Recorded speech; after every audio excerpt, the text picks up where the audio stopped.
مست آمدم ای پیر، مست آمدم ای پیر که مستانه بمیرم، مستانه در این گوشه میخانه بمیرم.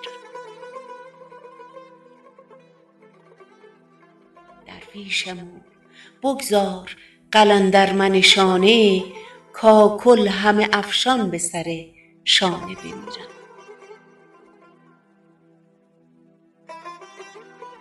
من در یتیمم، صدفم سینه دریاست، بگذار یتیمانه و دردانه بمیرم.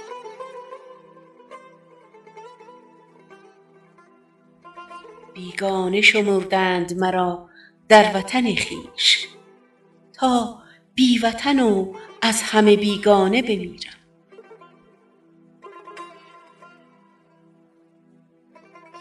سرباز جهادم من و از جبهه احرار، انصاف کجا رفته که در خانه بمیرم.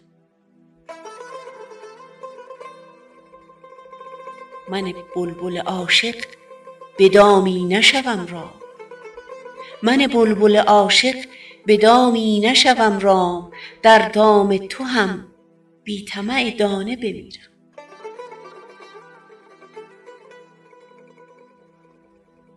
در زندگی افسانه شدم در همه آفاق، در زندگی افسانه شدم در همه آفاق، بگذار که در مرگ هم افسانه بمیرم، بگذار که در مرگ هم افسانه بمیرم.